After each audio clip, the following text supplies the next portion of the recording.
ಭಾರತೀಯ ಜನತಾ ಪಕ್ಷದ ವತಿಯಿಂದ ಹರ್ ಘರ್ ತಿರಂಗ ಅನ್ನುವಂಥ ಅಭಿಯಾನ ಅನೇಕ ವರ್ಷಗಳಿಂದ ಪ್ರಾರಂಭ ಆಗಿರ್ತದೆ. ಸುಮಾರು ಇವತ್ತು ದಕ್ಷಿಣ ಕ್ಷೇತ್ರದಲ್ಲಿ ಸುಮಾರು 22,000 ಮನೆಗಳ ಮೇಲೆ ತಿರಂಗ ಧ್ವಜವನ್ನು ಹಚ್ಚುವಂಥ ಕಾರ್ಯಕ್ರಮ ಪ್ರಾರಂಭ ಆಗಿದ್ದದೆ.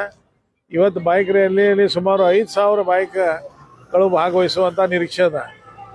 ಒಟ್ಟಾರೆಯಾಗಿ ಸ್ವತಂತ್ರ ಸಂಗ್ರಾಮದಲ್ಲಿ ಹೋರಾಡಿದಂತಹ ಮಹನೀಯರು, ವಿಶೇಷವಾಗಿ ಜೈಲಿಗೆ ಹೋದಂಥವರು, ಗಲ್ಲಿಗೇರಿಸಿದಂಥವರು, ಬ್ರಿಟಿಷರ ಗುಂಡೇಟಿಗೆ ಬಲಿಯಾದವರನ್ನು ನೆನೆಸುವಂಥ ದಿವಸದ ಇವತ್ತು.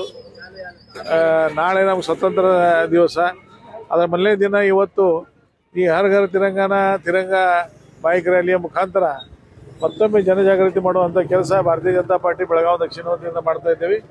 ಇದರ ಭಾಗವಹಿಸಿದಂಥ ಎಲ್ಲ ಬೈಕ್ ಸವಾರರಿಗೆ ನಾನು ವಿಶೇಷವಾಗಿ ಅಭಿನಂದನೆಯನ್ನು ಸಲ್ಲಿಸ್ತೇನೆ.